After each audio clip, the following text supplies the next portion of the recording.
예, 반갑습니다. 우리 찬송가 한 장 같이 찬양하겠습니다. 387장 통일 찬송가로 440장입니다.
하나님께서 3월의 아름다운 날을 또 허락해 주시고 또 수요 아침 주님 전에 나와서 또 가정에서 예배 드릴 수 있도록 인도해 주셨습니다. 이 시간 마음 모아 하나님께 예배할 때 예배 은혜가 여러분과 저에게 있기를 소원합니다. 기도하심으로 예배 시작하겠습니다.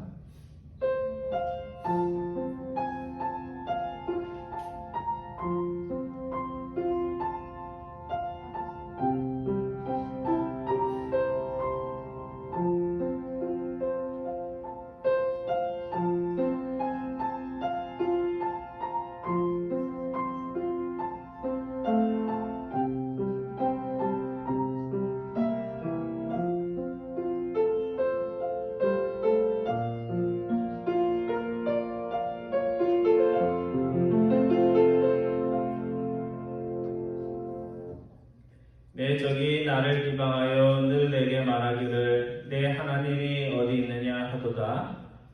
내 영혼아 내가 어찌하여 낙심하며 어찌하여 내 속에서 불안해하는고. 너는 하나님께 소망을 두라. 나는 그가 나타나 도우심으로 말미암아 내 하나님을 여전히 찬송하리로다.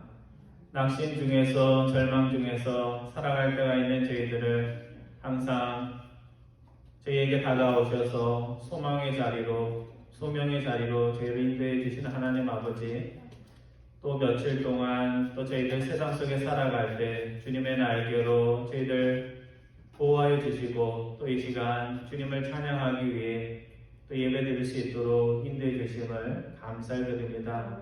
하나님이 허락해 주신 많은 승리와 행복 속에 살아가면서도 무엇이 잘 안 되면 또 쉽게 낙심하고 절망할 때가 있는 저희들임을 주님 앞에 고백을 드립니다.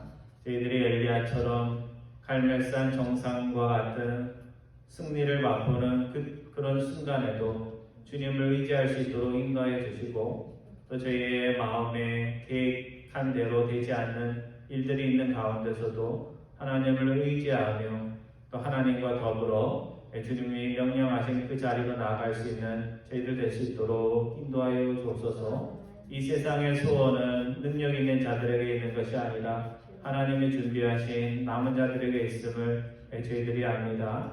그 남은 자 중에 저희가 속할 수 있도록 저희 교회가 속할 수 있도록 주님께서 인도하여 주옵소서. 이 시간 소수의 무리들이 함께 모여 주님을 찬양하며 또 주님의 말씀을 듣습니다. 한 사람 한 사람 주님께서 영혼을 깨워주셔서 저희들의 할 수 있는 모든 것들이 또 주님께 고백되는 아름다운 예배 시간 될 수 있도록 인도하여 주옵소서. 감사드리오며 우리 주 예수 그리스도의 이름으로 기도드리옵나이다. 아멘. 우리 다 같이 일어나셔서 우리 찬양하겠습니다. 찬송가 88장 통일 찬송가로도 갔습니다. 88장 내 진정 사모하는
우리 찬송가 뒤에 나오는데요. 57번입니다.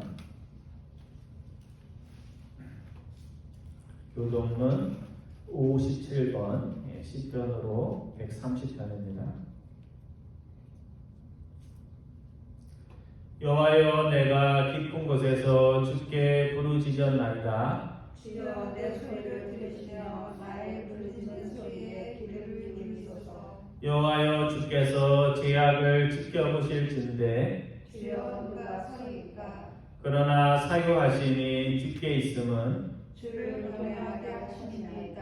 나 곧 내 영혼은 여호와를 기다리며 나는 주의 말씀을 바라는도다. 파수꾼이 아침을 기다림보다 내 영혼이 주를 더 기다리나니 참으로 파수꾼이 아침을 기다림보다 더하도다. 이스라엘아 여호와를 바랄지어다. 여호와께서는 양자하심과 풍성한 청량이 있으리라. 다 같이 합니다. 그가 이스라엘을 그의 모든 죄악에서 속량하시리로다. 아멘. 자리에 앉아 주시기 바랍니다. 이 시간 우리 세 가지 기도 제목 가지고 우리 각자 편한 방식으로 우리 기도하겠습니다. 우리의 신앙이 때로 힘이 없는 것은 입술과 마음의 고백은 있는데 내가 고백한 그 고백대로 살고자 하는 의지와 실천들이 부족해서 그렇습니다. 이 시간 입술과 마음으로도 그리스도의 사람이요 우리의 삶 속에서의 모든 행동들도 그리스도의 사람이 되게 하옵소서 기도하기 원합니다. 두 번째는 우리 코로나19와 혼란한 사회 분위기를 틈타서 특정 인종에 대해서 특별히 큰 도시에서 특정 인종에 대한 아시안에 대한 폭력의 그런 일들이 자꾸 벌어지고 있습니다. 차별은 어떤 이름의 차별이든지 하나님이 미워하시는 것입니다. 그것을 항상 기억하면서 우리 안에는 또 어떤 편견이 있는지 기억하며 사이에 있는 차별, 세상에서 배운 차별과 편견들 하나님 앞에서 다 내어놓고 고쳐나가는 사람 되게 하옵소서 기도하기 원합니다.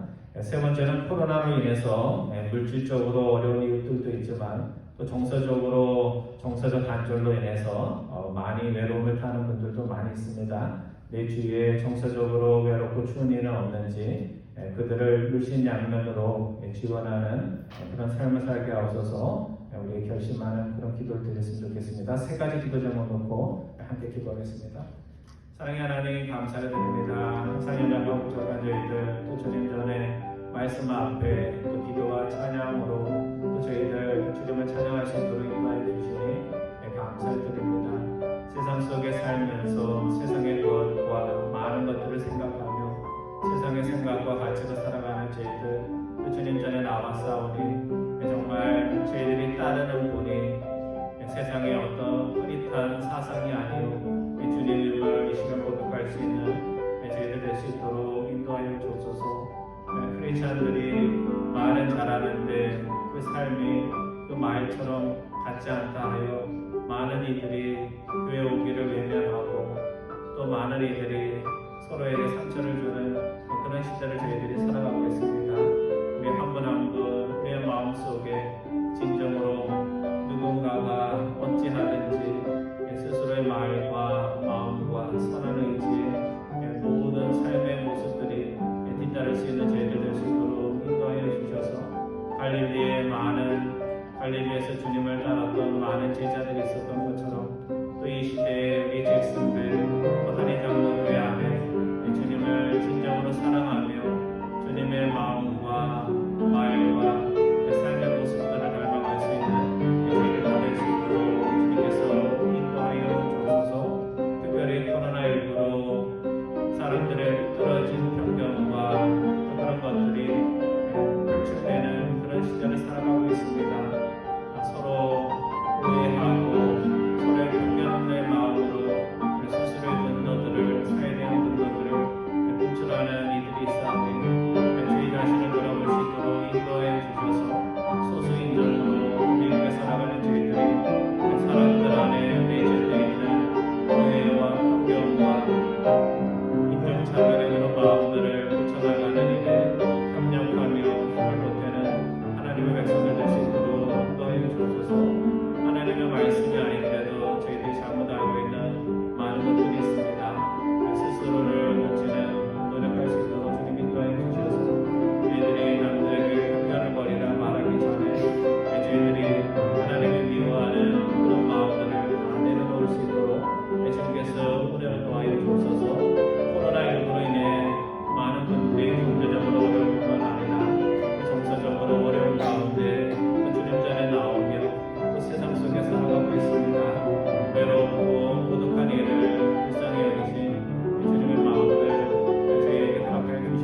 사랑의 하나님 감사드립니다. 저희들 또 함께 모여 예배하며 함께 같은 기도 제목 가지고 기도할 수 있도록 인도해 주시니 감사드립니다. 너희가 나의 제자가 되고 싶으면 나를 따라오려면 자기를 부인하고 자기 십자가를 지고 나를 따르라 주님께서는 말씀해 주셨습니다. 근데 저희들의 마음속에는 십자가가 아니라 영광의 자리에 먼저 앉고자 하는 그런 마음들이 가득 차 있음을 주님 앞에 고백을 드립니다.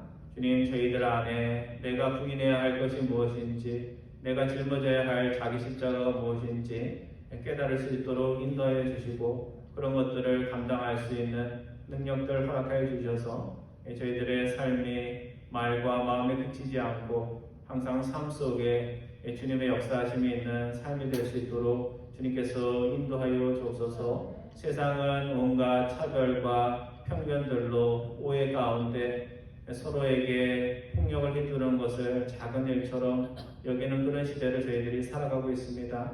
우리 하나님의 백성들 안에 정말 복음의 자유함과 차별 없음을 주님께서 허락하여 주셔서 저희들이 세상의 차별과 편견을 고쳐나가는데 저희들이 한 부분들을 감당할 수 있도록 주님께서 인도하여 주옵소서. 저희들이 세상에서 배운 잘못된 지식, 잘못된 편견과 차별들 스스로 고칠 수 있도록 인도하여 주셔서 말씀을 배우는 저희들 안에 정말 세상 사람들이 보고 기뻐할 수 있는 그런 생각과 사고가 있을 수 있도록 인도하여 주옵소서. 코로나19로 많은 경제적 어려움뿐만 아니라 정서적으로 마음적으로 외롭고 고독한 이들이 많이 있습니다. 주님, 이러한 때에 저희들이 모일 때마다 서로를 격려하며 또 그런 분들을 위로할 수 있는 따뜻한 마음도 허락하여 주셔서 어려운 이때 더 친해지고 더 그리스도의 사랑을 나누는 저희들 다 될 수 있도록 인도하여 주옵소서.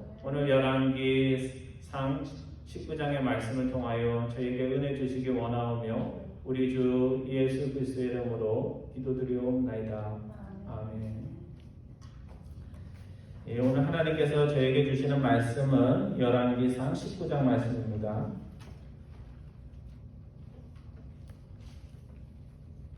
제가 가진 성경으로는 549페이지 549페이지 열왕기상 19장 1절부터 18절까지 말씀입니다.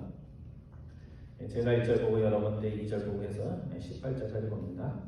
아합이 엘리야가 행한 모든 일과 그가 어떻게 모든 선지자를 칼로 죽였는지를 이세벨에게 말하니 이스라엘의 사신을 엘리야에게 보내되 내가 내 이맘때 무슨 듯이 계속 사람들 중에 밖에 아니라 그렇게 하면 강인하신 인들에게 벌을 받았다. 그가 이 형편을 보고 일어나 자기의 생명을 위해 도망하여 유다에 속한 부엘세바에 이르러 자기의 사안을 그곳에 머물게 하고 자기 자신은 광야로 들어가 한길 들어가서 한로된 나무 아래에 앉아서 자기가 죽기를 원하여 이르되 여호와여 넉넉하오니 지금 내 생명을 거두시옵소서. 나는 내 조상들보다 낮지 못하나이다. 로덴 나무 아래에 누워 자더니 천사가 그를 얻어만지며 그에게 이르되 일어나서 먹으라 하는지라. 본주 머리맡에 풀에 든 떡과 한덩이들이 있더라. 이에 먹고 마시고 다시 누웠더니 여호와의 천사가 또다시 와서 어루만지며 이르되 일어나 먹으라. 내가 갈 길을 다 가지 못할까 하노라 하는지라. 이에 일어나 먹고 마시고 그 음식물에 힘을 의지하여 40주를 가서 하나님의 산소에게 이르니라. 엘리야가 그곳 굴에 들어가 거기서 머물더니 여호와의 말씀이 그에게 임하여 이르시되 엘리야야 내가 어찌하여 여기 있느냐. 그가 대답하되 내가 만군의 하나님 여호와께 열심히 기도하오니 이는 이스라엘 자손이 주의 언약을 버리고 주의 제단을 알며 칼로 주의 선지자들을 죽였으리며 오직 나만 나가거늘 그들이 내 생명을 찾아 빼앗겨갔나이다. 여호와께서 이르시되 너는 나가서 여호와 앞에서 산에 서라 하시더니 여호와께서 지나가시는데 여호와 앞에 크고 강한 바람이 산을 가르고 바위를 부수나 바람 가운데 여호와께서 계시지 아니하며 바람 위에 지진이 있으나 지진 가운데에도 여호와께서 계시지 아니하며 또 지진 후에 불이 있으나 불 가운데에도 여호와께 계시지 아니하나니 불 후에 세미한 소리가 있느니라. 엘리야가 듣고 겉옷으로 얼굴을 가리고 나가 불 어귀에 섬에 소리가 그에게 임하여 이르시되 엘리야야 내가 어찌하여 여기 있느냐. 그가 대답하되 내가 만군의 하나님 여호와께 열심히 유배하오니 이는 이스라엘 자손이 주의 언약을 버리고 주의 제단을 헐며 칼로 주의 선지자들을 죽였으며 오직 나만 남았거늘 그들이 내 생명을 찾아 빼앗으려 하나이다. 여호와께서 그에게 이르시되 너는 내 길을 돌이켜 광야를 통하여 다맥삭에 가서 이르거든 하사엘에게 기름을 부어 아람의 왕이 되게 하고 너는 또 님시의 아들 엘리야에게 기름을 부어 이스라엘의 왕이 되게 하고 또 아벨 몰라 사밧의 아들 엘리사에게 기름을 부어 너를 대신하여 선지자가 되게 하라. 하사엘의 칼을 피하는 자를 예후가 죽일 것이요 예후의 칼을 피하는 자를 엘리사가 죽이리라. 그러나 내가 이스라엘 가운데 7,000명을 남기리니 다 바알에게 무릎을 꿇지 아니하고 다 바알에게 입맞추지 아니한 자니라. 아멘. 열왕기상 18장과 19장 말씀은 우리가 엘리야 이야기 가운데 너무나 잘 아는 이야기입니다. 그러니까 18장 이야기는 갈멜산에서 엘리야가 이방 선지자를 이긴 정말 잊고 있으면 오늘날에도 이런 일들이 좀 많이 일어났으면 좋겠다 하는 그런 내용이 있고요. 또 열왕기상 오늘 본문으로 읽은 19장 말씀은 우리가 신앙생활 하면서 뭐가 잘 되다가 한 번에 낙심의 마음이 찾아올 때 그런 경험들을 하는데 그런 경험들을 너무나 잘 이야기하고 있는 그런 본문입니다. 우리가 등산을 잘하기 위해서는 두 가지를 잘해야 됩니다. 힘든 오르막길을 잘 올라가야 될 뿐만 아니라 정상에 선 다음에 내려갈 때 다치지 않고 잘 내려갈 수 있어야 됩니다. 근데 사실 높은 곳에서 멋진 광경을 보고 또 이렇게 내려가려고 하면 섭섭하죠, 그렇죠? 여기서 이렇게 높은 곳에서 아래를 바라보면서 이렇게 살면 좋을 텐데 하는데 또 마음속에 내려가야 된다 하는 때가 있을 때 산이면 얼마나 좋아요. 그러니까 산이 아니라 우리 인생에서 정말 인생이 신날 때가 있는데 뭔가 이제는 내려가는 일만 있구나 하는 그런 마음이 들면 정말 그 내려가는 길이 더 쉽잖아요. 그런데도 굉장히 심적으로 힘들 수가 있습니다. 그래서 연예인들 가운데는 인기의 절정에 도달했다가 인기가 자신의 손에서 점점 빠져나갈 때 우울증에 걸리고 또 우울증이 굉장히 무섭죠. 우울증 때문에 나중에는 극단의 선택까지 하는 그런 연예인들의 그런 뉴스가 소식이 계속해서 들려옵니다. 우리가 오르는 일에 공을 들였다면 산의 정상에 올라서는 것에 공을 들였다면 이제는 어떤 준비를 해야 돼요? 내려가는 연습. 여러분뿐만 아니라 저도 그러니까 모든 사람이 그것들을 다 준비하고 있어야 됩니다. 그래서 오늘 본문의 말씀을 통해서 정상에 설 줄도 알아야 될 뿐만 아니라 슬럼프에 빠졌을 때 이것도 신앙인의 삶의 한 부분이라는 것을 깨닫고 그것을 어떻게 지혜롭게 해결할 것인가에 대해서 우리가 성경을 통해서 교훈을 얻었으면 좋겠습니다. 그래서 오늘 열왕기 19장의 말씀은 엘리야의 모습을 보면 좀 모자라는 모습이지만요, 하나님의 모습, 이렇게 모자라는 하나님의 백성을 이렇게 다루시는 하나님의 모습을 보면 은혜가 되는 그런 이야기입니다. 그래서 열왕기 18장은 18장대로 감동이 있고 열왕기 19장은 그 19장대로 감동이 있습니다. 첫 번째 오늘 본문 1절과 2절에 보면 850명을 싸워 이겼던 엘리야가 한 여인의 말 한마디에 마음과 감정이 한순간에 무너졌다는 것을 말하고 있습니다. 지난주에도 말씀을 드렸지만 신앙적인 싸움은 숫자가 아니에요. 내 편이 더 많다라 가지고 그것이 승리가 되는 것은 아닙니다. 제가 1절 읽고 여러분은 2절 말씀 읽어주시기 바랍니다. 아합이 엘리야가 행한 모든 일과 그가 어떻게 모든 선지자를 칼로 죽였는지 이세벨에게 말하니 이세벨이 사신을 엘리야에게 보내어 이르되 내가 내 이맘때에는 다시 내 생명을 저 사람들 중 한 사람의 생명과 같게 하리라. 그렇게 하지 아니하면 신들이 내게 뭘 위에 뭐를 내리게 마땅하리라 하니라. 예, 결혼 생활하면서 여러분들도 깨달으시겠지만요, 남편은 좋은 아내를 만나는 게 복이고 또 아내는 좋은 남편을 만나는 것이 복입니다. 그래서 아합 왕이 악한 왕이긴 해도 만약에 좋은 아내를 얻었다면 성경에서 악한 왕으로 나오지는 않을 거예요. 근데 아합 왕이 갈멜산에서 일어난 일을, 그러니까 뭐 좋기도 하고 나쁘기도 한 그 이야기를 누구에게 얘기해요? 자기 아내 이세벨 왕비에게 이야기를 합니다.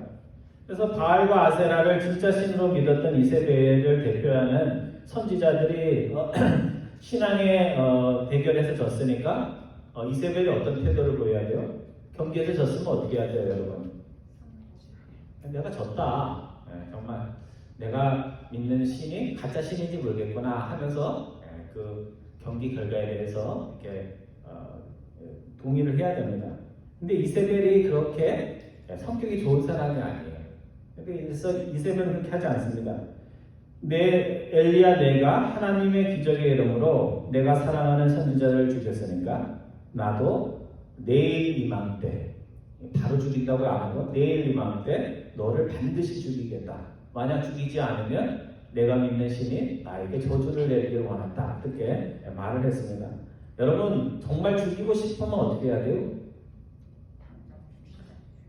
여러분, 한국 사람들이요 막 싸우면서 뭐 죽이겠다, 죽이겠다라고 하고 죽이는 사람은 정말 너도 안 되잖아요, 그렇죠? 그냥 하는 얘기예요. 왜 이세벨이 당장 사람을 보내서 죽일 수도 있는데 사람을 보내서 내가 내일 이맘때 죽이겠다 했을까? 하나님의 사람의 엘리야가 살아있는 권력 앞에서 어떻게 행동하느냐를 보면서 그가 가지고 있는 멋진 신앙인의 모습을 백성들 앞에서 저 사람도 별 사람 아니야 하는 것을 아마 보여주고 싶어서 그렇게 하지 않았나 하는 그런 짐작을 해봅니다. 성도 여러분, 요즘 한국 보면 뭐 좀 지나간 이야기는 하지만 살아있는 권력의 눈밖에 나면 어떻게 되는지를 잘 보여줍니다. 그래서 뭐 독재 시대 때도 그랬고 또 민주화 정권이라고 하는 나라에서도 보면 살아있는 권력을 비판하거나 반대하면 어떻게 돼요? 요즘은 죽이지는 않아요. 죽이지는 않는데 매장을 살피기 위해서 여러 가지 윗사람을 통해서 압력을 가합니다. 이유야 어떻든 잘했냐 못했냐를 떠나서 살아있는 권력과 다수의 지지를 받는 어떤 사람과 맞선다는 것은 이처럼 힘든 일입니다. 그래서 이세벨은 비록 왕은 아니지만 아합보다 강한 사람이에요. 그리고 어디 출신이에요? 공주 출신이에요. 공주가 뭔지 아시죠? 왕의 딸입니다. 그래서 힘으로 모든 걸 다 할 수 있다는 것을 아버지를 통해서 배운 사람입니다. 그래서 남편을 보면서 힘이 있는데 왜 힘을 안 쓰는 거야 하는 사람이 이세벨입니다. 그래서 결국 이세벨은 굉장히 정치적 그런 거를 계산을 하면서 바로 죽일 수도 있는데 내일 이맘때 죽이겠다고 하면서 엘리야가 가지고 있는 그 두려움과 연약함이 드러날 수 있도록 그렇게 한 것입니다. 그래서 우리가 엘리야가 선한 하나님에 대한 굳은 믿음을 가진 강한 사람이었다면 세상에는 엘리야만큼 반대로 나쁜 의미에서 나쁜 생각을 죽을 때까지 믿고 그것대로 살아가는 나쁜 사람들도 많이 있습니다. 그러니까 선한 사람도 많이 있지만 어떤 사람도 많이 있어요? 엘리야처럼 나쁜 생각에 있어서 흔들림이 없는 평생 동안 그렇게 살아가는 나쁜 사람들도 세상에는 너무나 많습니다. 그래서 우리가 세상을 선한 마음을 가지고 하나님의 도우심으로 한 번 이겼다고 해서 세상이 우리 앞에 와서 무릎을 꿇으라고 꿇을 거라고 생각하는 것은 우리의 착각입니다. 그래서 세상의 악한 세력과의 영적 싸움은 한 번에 끝나는 싸움이 아니고 지루하고 힘든 장기전입니다. 계속해서 싸워야 돼요. 어제 싸웠다고 오늘 쉴 수 있는 게 아니고 오늘도 하고. 그래서 뭐가 필요해요? 힘이 센 게 필요한 게 아니라 인내와 참을성이 필요한 그런 싸움이라고 할 수 있습니다. 그래서 이겼어도 하나의 적이 사라지면 사라지기만 하는 게 아니라 그보다 더 악랄한 악한 적들이 나타날 수 있다는 것, 이세벨과 같은 이들이 항상 나타난다는 것을 우리가 마음에 기억을 해야 됩니다. 본문 3절과 4절에 보면 혼자서 150명을 상대했던 엘리야가 이세벨의 강교한 심리전에 말 한마디 제대로 하지 못하고 어떻게 돼요? 믿음 강하다는 엘리야가 도망을 치는 일이 벌어집니다. 제가 3절 말씀 읽고 여러분들이 4절 말씀 읽어주시기 바랍니다. 그가 엘리야가 이 형편을 보고 일어나 자기의 생명을 위해 도망하여 유다에 속한 브엘세바에 이르러 자기의 산을 그곳에 머물게 하고 자기 자신은 강연을 들어가 한길쯤 가서 한 헤로데나 마을에 앉아서 자기가 죽기를 원하였는데 여호와의 명령하오니 지금 내 생명을 거두시옵소서. 나는 내 조상들보다 낫지 못하니이다. 본문 3절에 보면 엘리야가 도망친 땅 이름이 나오죠. 거기가 어디예요? 그럼 남쪽으로 도망친 겁니까? 북쪽으로 도망친 겁니까? 남쪽으로 도망친 거예요. 애굽 있는 쪽으로 도망친 겁니다. 그래서 이스라엘의 땅을 이야기할 때 북쪽에는 뭐가 있었냐면 단이라는 데가 있었고 남쪽에 최남단을 부엘사바가 있었습니다. 그래서 이스라엘 전체를 얘기할 때는 단으로부터 부엘사바까지 그렇게 얘기를 한 것입니다. 그래서 한국으로 이야기하면 백두산에서 어디까지예요? 한라산까지. 그렇게 서울에 있다가 한라산까지 도망을 친 겁니다. 그래서 엘리야가 부엘사바까지 갔다는 것은 한국에서 힘든 일을 당하고 누구에게 사기를 당하고 이제는 한국에서 살고 싶지 않아 이민을 결심한 사람처럼 이제 나라도 싫고 선지자의 일, 목사의 일도 하고 싶지 않아 하면서 이민을 가려고 그 땅 끝까지 내려간 그런 상황이라는 것을 우리가 알 수 있습니다. 근데 아이러니한 것은 뭐냐면요, 엘리야가 하나님께 죽기를 청하면서 어디까지 도망간 거예요? 그 멀리까지 도망간 거예요. 하나님 나 죽여주세요 그러면서 나한테 더 이상 살고 싶지 않아요 하면서 어디까지 도망간 거예요? 최남단까지, 이스라엘의 최남단까지 부엘사바까지 도망을 친 겁니다. 그러면 엘리야가 지금 뭐 이중적인 행동을 하는 건가? 그런 건 아닌 것 같아요. 제 짐작에는 죽고 싶은 마음은 맞아요. 근데 어디서 죽고 싶지 않은 거예요? 그 이방 악한 이세벨 앞에서 수치를 당하고 거기서 죽고 싶지 않았던 거예요. 그러니까 낙심이 돼가지고 아무도 없는 곳에 와서 수치당하지 않고 죽기를 원했던 것입니다. 그래서 이세벨은 엘리야를 믿음의 영웅, 한순간 믿음의 영웅에서 믿음의 비겁한 자, 용기 없는 자로 만드는데 성공을 합니다. 그래서 악한 자들도요, 머리가 좋고요, 하는 일에 있어서 완벽성이 있습니다. 성도 여러분, 오늘 우리 안에는 엘리야가 보여준 두 가지 면이 다 있습니다. 어떨 때는 나를 반대하는 사람이 850명이 있어도 850명이 반대를 해도 그것에 흔들리지 않고 내 할 거 하면 되지 하면서 하나님이 명하신 다른 길을 가는 사람이 있습니다. 근데 어떨 때는 또 우리의 마음이 나를 반대하는 사람은 정말 소수고 한두 사람인데도 불구하고 그것이 마음의 상처가 되거나 부담이 돼가지고 나 이제 교회 더 이상 다닐 수가 없어. 나는 더 이상 직분을 감당할 수 없어. 나는 더 이상 하나님을 위해서 살 수 없을 것 같아 하는 그런 마음도 우리 안에 있습니다. 그러니까 그 두 가지가 일어나는 그 기준은 뭐냐면 결국 우리가 하나님을 바라볼 때는 850명도 다 이기고, 그런데 그렇게 믿음이 좋던 사람도 한순간 하나님을 바라보지 않고 하나님을 놓치면 어떻게 돼요? 그 사람의 문제가 되는 게 아닌데 그 사람 때문에 나는 해요 못해요 하는 그런 이야기가 나올 수 있는 것입니다. 그래서 오늘 우리는 우리 자신에 대해서 두 가지 평가를 함께 가지고 있어야 돼요. 우리는 하나님 안에서 엘리야처럼 850명도 감당할 수 있는 강한 사람이라는 것을 알아야 되고, 또 하나는 하나님을 놓치면 아무리 지금까지 믿음이 좋았어도 한순간에 마음과 정서가 무너질 수 있다는 것을 우리가 기억을 해야 됩니다. 그래서 이길 때든지 넘어질 때든지 내 인생에서 하나님을 빼면 나는 뭐예요? 여러분 나라에서 하나님을 빼면 뭐가 될 것 같아요? 그렇죠. nothing. 영어로 nothing. 나는 아무것도 아니다 라는 것을 우리 항상 마음에 기억해야 됩니다. 엘리야가 죽기를 정말 마음 중심으로부터 기도할 때 하나님께서 그 기도를 어떻게 하셨어요? 들어주셨나요? 안 들어주셨나요? 안 들어주셨어요. 여러분, 기도를 들어주는 것도 하나님의 축복이지만, 복이지만, 기도를 안 들어주는 것도 뭐예요? 그것도 하나님의 은혜고 복입니다. 내가 이토록 간절히 기도하니 내가 내 기도를 들어주시겠다. 그렇게 했으면 엘리야가 어떻게 됐을까요?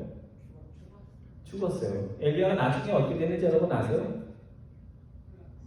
죽지 않고 하늘로 올라간 사람이에요. 근데 만약 하나님이 기도를 들어주었으면 어떻게 됐을까요?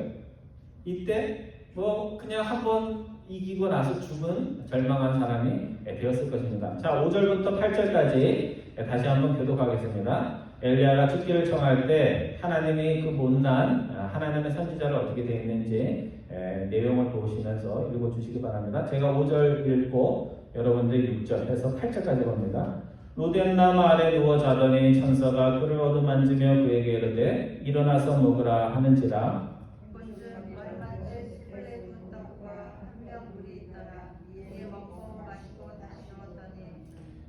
여호와의 천사가 또다시 와서 어루만지며 이르되 일어나 먹으라. 내가 갈 길을 다 가지 못할까 하노라 하는지라.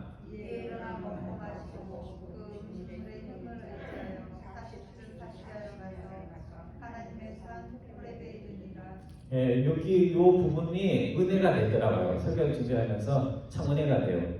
왜냐하면 엘리야가 기도하면서 어떻게 해달라고 그래요? 이대로 못 살겠으니 하나님 선지자의 뜻일 뿐만 아니라 인생 더 살고 싶지도 않습니다. 그렇게 얘기를 했는데 하나님께서 그 기도에 대해서는 에휴, 얘가 또 쓸데없는 얘기 하는구나 하면서 무시를 하고 오히려 천사를 보내서 낙심과 절망으로 피곤하게 지쳐서 고온하게 자고 있는 엘리야를 깨웁니다.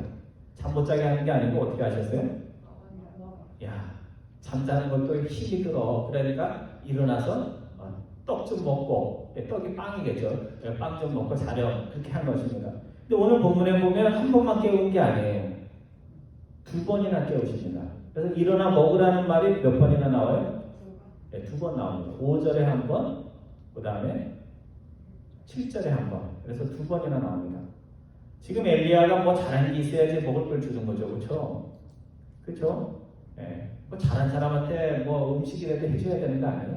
근데 지금 엘리야가 잘한 게 아무것도 없고 하나님의 선지자로서 지금 하나님 망신시키고 있는데 하나님께서 이렇게 하신 것입니다. 근데 하나님은 하나님 일 하다가 마음의 큰 낙심과 절망 속에 불쌍하게 정말 쪼그려가지고 자는 엘리야를 보시고 엘리야를 친근하게 여기셨던 겁니다. 저희 아내가 제가 열심히 일하다가 막 이렇게 풀이 죽어 있거나 하면 저한테 잘해줘요. 그래서 뭐 그런 마음이라고 할 수 있습니다. 그래서 오늘 본문 6절에 보면 하나님이 엘리야에게 빵을 주시는데 냉장고에서 꺼낸 차갑고 딱딱한 빵. 우리들이 남편들 아침 드실 때 그냥 그 냉장고에서 차려 먹어 이렇게 하듯이 하나님께서 하시지 않고 냉장고에서 꺼내지 않고 어디에서 꺼내요? 숯불에 구운 따끈한 빵을 하나님의 사랑이 담뿍 들어가 있는 빵을 하나님께서 엄마처럼 대접을 합니다. 저녁에 늦게까지 공부하다 고나게 자는 한국의 고3 자녀를 엄마가 아침에 깨우면서 야 아침 먹고 학교 가렴 하면서 아침을 맛있게 차려놓는 것처럼 하나님께서 그렇게 하신 것입니다. 그래서 엘리야의 이야기를 보면 우리는 엘리야 하면 갈멜산을 떠오르지만 엘리야 이야기 속에 보면요 하나님이 엘리야를 굶지 않도록 배고프지 않도록 먹을 것 주는 이야기들이 꽤 많습니다.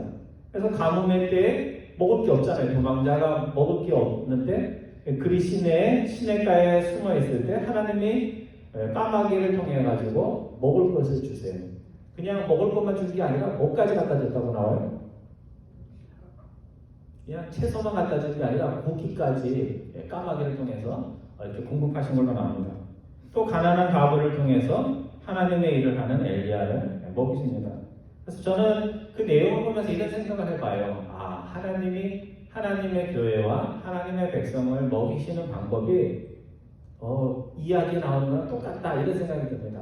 하나님께서 교회를 먹이시고 하나님의 백성들의 삶을 책임지시는 걸 보면 정말 뭐 많은 가진 무슨 재벌이나 뭐 엄청난 부자를 통해서 하시는 일이 아니고 정말 우리처럼 평범한 그런 사람들을 통해서 까마귀를 통해서 그 다음에 가부를 통해서 하나님의 일을 하시는 분들을 책임을 지십니다. 그래서 하나님의 엘리야의 마음과 감정이 바닥에 났을 때 그에게 너가 왜 영적으로 이러냐 이렇게 먼저 하시지 않고 어떻게 했어요? 먼저 지치고 약해진 하나님의 종의 몸을 챙겨주셨습니다. 여러분 영적으로 건강하기 위해서는 뭐가 건강해야 돼요? 네, 몸이 건강해야 돼요. 그래서 우리가 약한 분들, 아픈 분들 이런 분들한테 더 배려를 해야 되는 것은 또 이제 연세가 들어서 마음이 허약해지시는 분들에게 더 배려를 해야 되는 것은 우리의 정신과 우리의 육신이 긴밀하게 작용을 하기 때문에 그래요. 그래서 저는 우리 교우분들이나 신앙인들이 기도만 하고 교회만 오지 말고 골프장도 가고 운동도 하고 저처럼 테니스 이렇게 젊으면 테니스도 좀 하고 그래서 바깥 햇빛도 쐬고 이러면서 몸을 잘 챙기는 것이 그것이 하나님의 일을 하는데도 도움이 된다고 생각합니다. 어떤 이가 힘든 일로 힘들어할 때는 그에게 필요한 것은 기도해야 된다, 말씀해야 된다 이런 얘기가 아니고 하나님이 그러하셨듯이 어머니 같은 사람과 챙김을 통해서 그 사람이 편안하게 육신이 회복될 수 있도록 우리가 도와줘야 됩니다.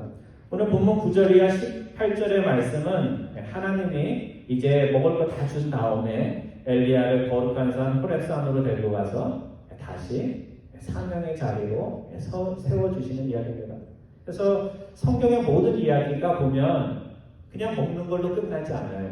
먹고 난 다음에 어떻게 해요? 항상 이제 먹었으니 일 좀 하자. 하나님의 일 좀 하자. 그런 식으로 유도를 합니다. 그래서 우리가 먹이는 걸로 끝나면 안 돼요. 먹이고 나서 이게 다가 아니고 내가 너를 먹인 이유는 나쁜 게 아니고 우리가 하나님을 위해서 이 자리에 있다라는 것을 항상 리마인드를 시켜야 됩니다. 제가 9절 말씀 읽고 여러분이 10절 말씀만 읽어주시기 바랍니다. 엘리야가 굴에 들어가 거기서 머물더니 여호와의 말씀이 그에게 임하여 이르시되 엘리야야 내가 어찌하여 여기 있느냐? 그가 대답하되 내가 만군의 하나님 여호와께 열심히 기도하오니 이는 이스라엘 자손이 주의 언약을 버리고 주의 제단을 며 칼로 주의 선지자들을 죽였으며 오직 나만 남았거늘 그들이 내 생명을 찾아 빼앗겨나이다. 사명의 자리, 하나님이 기뻐하시는 자리에서 열심히 일하던 사람이 낙심이 되고 시험이 되어가지고 그 자리를 떠날 때 하나님께서 그 사람에게 다가가서 항상 묻는 질문이 있어요. 뭐라고 물어요? 오늘 본문에 나온 것처럼 영어로 What are you doing here? 아무개야 너 여기서 뭐 하고 있느냐? 그렇게 하나님께서 물으십니다. 지금 선지자가 지금 어디가 있어요? 엘리야 선지자가 지금 어디가 있습니까? 부엘사바에서도 머물지 않고 더 하루길로 강야 사막으로 들어갔습니다. 거기에 사람이 있어요? 없어요? 없어요. 사람한테 지긋지긋한 거예요. 그래서 사람을 상대로 하나님의 일을 하다가 엘리야 선지자가 사람에게 상처를 받고 지금 엘리야를 죽이려는 사람도 없고 자신을 미워하는 사람도 없고 자신이 보기 싫은 사람도 없는 사막으로 갔어요. 행복할까요? 안 행복할까요? 어떻게 그렇게 잘하세요? 우리 장로님 엘리야 마음속에 들어간 것도 아닌데 너무 잘 아셨어요. 왜냐하면 엘리야는 선지자잖아요. 그러니까 선지자는 어디에 있어야 돼요? 사람들이 있는 곳에 있어야 돼요. 그것도 착한 사람들만 있는 곳이 아니라 하나님의 말씀을 듣고 회개해야 되는 죄인들의 자리에 엘리야가 있어야 됩니다. 그래서 하나님의 질문에 엘리야가 뭐라고 답하나 잘 보세요. 우리랑 비슷해요. 사명의 자리를 떠나고 시험 받을 때 우리가 하는 말이랑 그 엘리야 선지자가 하는 말이 비슷해요. 뭐라고 얘기하냐면요. 이세벨 때문에 제가 여기 와 있는 게 아니라 이세벨보다 더 미운 하나님을 버린 자기 백성, 나의 백성들 때문에 여기 와 있습니다. 그러면서 언약을 버린 백성들, 하나님께 제사 드리는 제단을 무너뜨린 사람들, 교회를 무너뜨린 사람들, 하나님의 선지자들을 죽음으로 몰아넣는 사람들, 예수 잘 믿는 사람들을 어렵게 하는 사람들, 남은 한 사람이 엘리야 나마저 소중히 여기지 않고 죽이려 하는 사람들, 이런 자들을 계속 생각하고 또 생각을 하니까 이제 더 이상 선지자로서 일하고 싶지도 않고 그 사람들이 있는 그곳에 있고 싶지도 않습니다. 그렇게 얘기를 한 겁니다. 우리 시험 받을 때랑 비슷하죠. 우리 시험 받을 때 왜 시험 받는다고 그래요? 내가 약해서, 내가 믿음이 없어서 그렇습니다. 이렇게 얘기하는 사람 제가 한 번도 못 봤어요. 뭐라 그래? 저 사람 때문에, 저 김 집사 때문에, 저기 박 집사 때문에, 뭐 이러면서 또 뭐 누구 앞에서 설교하시는 그분 때문에 뭐 그런 얘기하면서 그렇게 얘기를 하는 것입니다. 그래서 오늘 우리가 믿음이 좋다. 시험 들 때 항상 우리가 이 사람 때문에 저 사람 때문에 시험 들었다는 말을 합니다. 근데 잘 살펴보면요, 저 사람 때문에 시험이 드는 것도 아니고 이 사람 때문에 시험 드는 게 아니에요. 시험은 항상 내 주변에 있었고 저 사람은 항상 저렇게 행동했고 또 저 사람은 또 저렇게 항상 행동을 해왔습니다. 중요한 건 뭐냐면 내 마음속에 하나님을 위해서 열심히 일하려고 하다가 내가 하나님을 바라보고 계속 일을 해야 되는데 어느 순간에 이렇게 혼자서 일해봤자 무슨 소용이 있나 하는 그런 낙심의 마음을 찾아올 때 그것을 하나님 앞에 가져가지 못하고 저 사람 때문에 내가 이렇지 또 저 사람 때문에 그렇지 하는 그런 마음을 가지게 된 것입니다. 내 옆에 사람이 이렇다 저렇다 해서 내가 절망하게 되었다는 것은 뭐 이유는 그럴듯해 보이지만 사실 깊이 들어가면 변명에 불과합니다. 남들이 그러니까 우리도 그렇게 한다. 말이 돼요, 안 돼요? 될 것 같은데 안 돼요. 남들이 그렇게 한다고 다 따라하나요, 여러분? 여러분, 어떤 사람이 다리 높은 건물에 올라와가지고 뛰어내린다고 뛰어내리나요? 아니에요. 우리가 항상 따라할 때 보면 어떻게 하는 거예요? 내가 좋아하니까 따라하는 거지 그냥 따라하는 경우는 없습니다. 그래서 남들이 그렇게 해도 나라도 하나님을 기쁘시게 해야지. 또 남들이 그렇게 하지 않아도 나는 그렇게 해서 하나님의 신앙의 공동체를 세워가야지 하는 그 마음이 분명하면 어떤 상황 속에 놓여들든지 저 사람 때문에 이 사람 때문에 시험 받는 일은 없습니다. 오늘 본문 13절 이하 18절 말씀은 하나님께서 엘리야에게 감정에 대한 얘기 안 하시고요. 다시 사명을 맡기시는 그런 이야기입니다. 본문이 좀 길지만 13절부터 마지막 절 18절까지 우리 다시 한번 교독합니다. 제가 13절 봅니다. 엘리야가 듣고 겉옷으로 얼굴을 가리고 나가 굴 어귀에 섬에 소리가 그에게 임하여 이르시되 엘리야야 내가 어찌하여 여기 있느냐? 그가 대답하되 내가 만일 하나님 여호와께 열심히 일하노니 이는 이스라엘 자손이 주의 언약을 버리고 주의 제단을 버리고 칼로 주의 선지자들을 죽였으며 오직 나만 남았거늘 그들이 내 계명을 찾아 빼앗으려 하리라.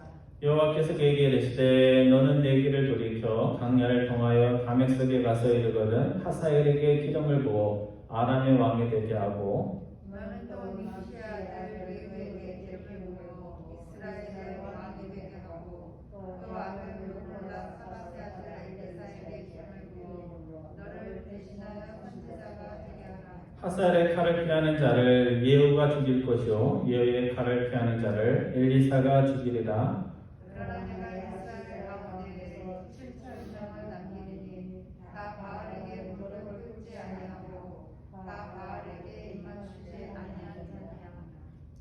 엘리야는 왜 낙심을 했냐면요 이스라엘 백성 가운데 하나님을 정말 잘 믿는 자가 자신밖에 없다 하는 그런 고독감을 느꼈던 것입니다. 하나님 혼자서 무슨 일을 할 수 있겠습니까? 도와주는 사람이 있어야 되고 함께 동역하는 사람이 있어야 되지 않습니까? 하는 그런 이야기를 한 것입니다. 근데 그때 하나님은 뭐라고 얘기하시냐면요 너 혼자 모든 일을 할 수 없다는 것을 나도 안다. 그러면서 모세 때도 마찬가지로 혼자 살려고 하지 말고 어떻게 하라는 거예요?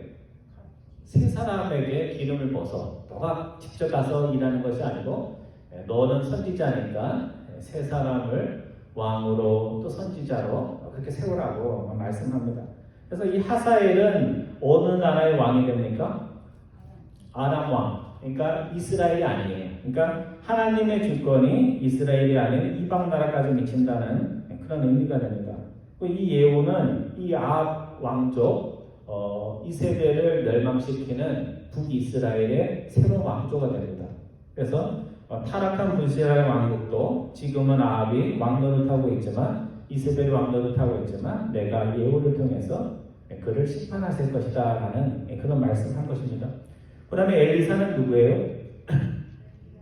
엘리야의 제자잖아요. 그렇죠? 혼자서 선지자의 일, 힘든 일 다 하려고 하지 말고 내 뒤를 이어서 일할 사람을 준비하라 그렇게 말씀한 것입니다. 사실 교회에서 훌륭하신 재직이 어떤 분이냐면요, 자기가 평생 다 하겠다고 하는 분이 아니고 본인은 하지만 이제 내 뒤를 이어서 누가 장로 일을 하고 권사 일을 하고 또 집사 일을 할까 그런 것들을 마음에 두고 그런 일꾼을 세우는 일도 굉장히 소중한 일입니다. 하나님은 이제 내가 할 일이 더 없다 푸념하는 엘리사에게 왜 내가 할 일이 없냐, 이런 일 하고 이런 일 하라고 구체적으로 말씀한 것입니다. 그러면서 하나님이 하신 그 유명한 말씀이 내가 신앙의 암흑의 시대에 우상에게 무릎을 꿇지 않고 입 맞추지 않은 사람 몇 사람? 7,000명을 남겨두었다. 이 남겨두었다 하는 그 남은 자 렘넌트라고 그러거든요. 영어로. 굉장히 중요한 말씀입니다. 여러분, 일제 제국이 우리나라의 주권을 창탈해서 신사참배를 강요할 때 여러분이 그 시절에 살았다면 어떻게 했을 것 같아요? 요즘 코로나19를 보니까요, 일제시대에 있었으면 신사참배 조금만 그냥 이렇게 위협하고 그랬으면요, 사람들이 다 신사참배하고 갔을 것 같아요. 그러니까 제가 코로나19 보면서 신사참배 안 했던 소수의 목사님들, 많지 않은 소수의 목사님들이 참 대단한 분들이구나 하는 것을 요즘 많이 느껴요. 그 중에 한 분이 주기철 목사님입니다. 그래서 제가 주기철 목사님 이제 이야기도 이렇게 읽어보고 그러면요, 주기철 목사님이 무슨 신학이 고집이 세고 보수고 그래서 신사참배를 반대하는 것이 아닙니다. 죽기까지 나를 사랑해 주신 주님의 그 사랑을 버리고 내가 이 땅에서 몇 년 더 살기 위해서 어떻게 그렇게 할 수 있으려 하면서 그 목사님의 설교를 보면요, 노모도 눈에 밟히고 아내도 눈에 밟히고 자녀들도 그런데 그 모든 것을 내려놓고 주님이 나에게 베푸는 그 사랑을 배신할 수 없다는 마음에 그 어려운 길을 가게 됩니다. 그래서 그 아들 손자가 지금 한국의 유명한 목사님이 되셔가지고 목회를 잘 하시고 계시고요. 수련한테 한번 오셔갖고 하는데 뭔가 있어요. 순교자 그 할아버지의 핏줄, 피에서 나는 그런 품격이 있더라고요. 그런 것들을 봤습니다. 코로나19로 역사에 한 번도 경험하지 못한 일들 우리가 겪고 있는데요. 현장 예배의 불길이 꺼지지 않도록 도운 분들은 생각해보면 병에 걸려도, 코로나에 걸려도 그냥 병원 가서 고칠 수 있는 나이 젊고 건강한 사람일 것 같은데, 사실 이민교회, 한인교회들 이렇게 목사님들하고 해보면요, 다들 누가 나와 있냐면 나이 많고, 지금은 백신이라도 맞았지만 전에는 사실 저도 마음으로는요, 우리 교회에서 사고 나면 안 되는데 하는 그런 마음들이 많이 있었습니다. 그래서 백신이 있기 전인데 정말 아프면 목숨을 장담할 수 없는 분들이 현장 예배를 지켰습니다. 그래서 현장 예배를 통해서 온라인 예배도 우리가 은혜롭게 드릴 수가 있었습니다. 성도 여러분, 남은 자가 누굴까? 여러분, 남은 자가 누굴까? 믿음의 암흑의 시기에 불이 꺼져지려고 하는데 불씨가 하나만 남아 있어도 어떻게 할 수 있어요? 다시 살릴 수가 있어요. 그래서 남들이 다 꺼져가도 하나의 불씨로 남아서 불을 다시 붙이려는 사람들, 그 사람들이 남은 자입니다. 또 믿음의 암흑 시기가 되면 세상에서 제초제를 뿌려가지고 좋은 풀이란 풀이 다 죽이려고 하는데 그 악조건 속에서도 아직 믿음의 뿌리가 남아있어서 땅에 생명을 두고 하나님께 믿음을 두고 나 한 사람이 살면 교회가 살고 가정이 산다는 거고 믿고 살아가는 사람들입니다. 겉으로 보면 연약하고 초라하게 그지없지만 그 사람을 통해서 하나님이 약속하신 그 미래에는 아름다운 열매를 맺힐 수 있도록 계속해서 자신의 자리에 남아있는 자, 그 사람이 남은 자입니다. 성도 여러분, 갈매산의 승리만 대단한 것처럼 보이지만 갈매산의 승리도 우리가 신앙생활하면서 한 번쯤 경험해야 될 것이지만 우리가 더 많이 경험하는 것은 열왕기상 오늘 19장의 말씀입니다. 뭐 좀 하다가 뭐 안 되면 실망하고 절망할 때가 있는데 그렇게 하지 말아야 되지만 이런 삶도 우리의 신앙의 여정 속에 한 몫이라는 것을 우리가 알고 있습니다. 그래서 큰 기적을 통해서 정말 남들 앞에 뭘 잘해가지고 칭찬받는 일, 그렇게 하면 좋죠. 그렇지만 엘리야처럼 용기를 내려고 해도 너무 문제가 커서 도망칠 수밖에 없고 후퇴밖에 할 수 없어서 후퇴를 하였지만 그 다음 중에 잘못한 게 거기가 중요한 게 아니라 낙심하고 절망한 후에 주님이 다시 찾아와서 얘야 엘리야야 너가 왜 여기에 있냐 이렇게 하렴 할 때 그 두 번째 고집을 피우면 안 돼요. 첫 번째는 연약하기 때문에 도망칠 수 있지만 두 번째 하나님이 말씀하시는 것을 거절하면 그건 누구의 탓이에요? 네, 그건 상황 탓도 아니고 저 사람 탓도 아니고 이제는 나의 문제가 되는 것입니다. 그래서 하나님이 다시 그때 나를 찾아오실 때 내 뜻을 꺾고 주님의 뜻에 순종하면서 감정의 바다, 상처의 바다에서 헤어져 나오는 것 그것이 오늘 우리 크리스천들이 항상 마음에 두어야 할 부분입니다.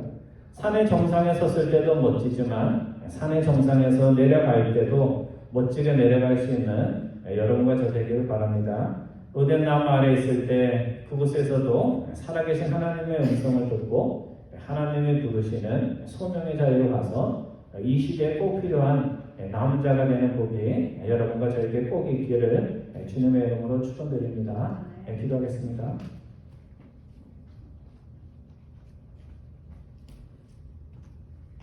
사랑의 하나님, 갈멜산에 멋진 승리만을 마음에 그리며 살아갈 때가 많은 저희들이 고백을 드립니다.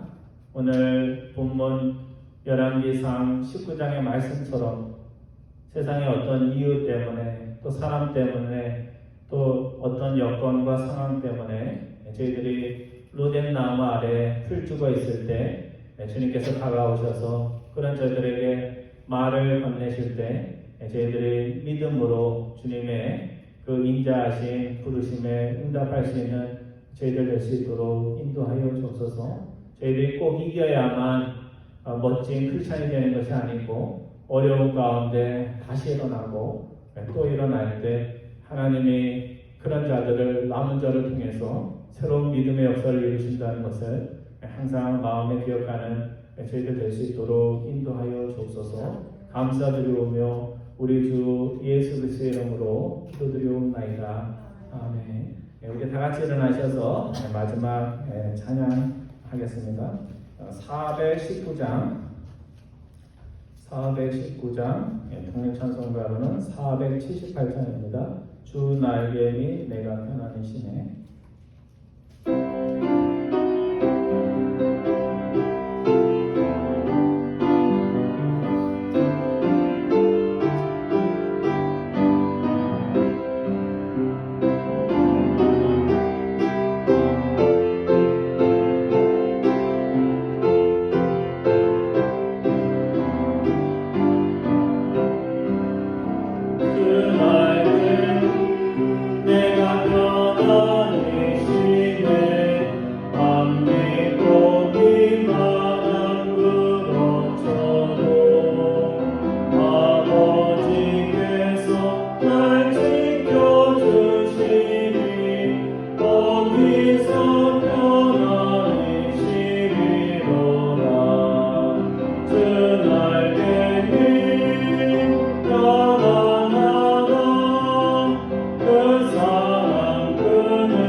그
이제는 우리 주 예수 그리스도의 은혜와 하나님 아버지의 극진하신 사랑하심과 성령님의 능력 부어주심이 오늘 믿음의 여정에는 갈멜산의 승리만이 아니라 로뎀 나무에 주저앉아 낙심하고 절망하였던 엘리야와 같은 절망의 때도 있음을 항상 마음에 새기며 우리를 다시 세우시기 위해 다가오시는 하나님의 음성에 아멘으로 순종하는 마음으로 다시 일어나 우리가 있어야 할 소명의 자리, 남은 자의 자리로 돌아가기를 마음에 다짐하는 사랑하는 모든 교우들 위해 지금으로부터 영원토록 함께 하시기를 축원하옵나이다. 아멘.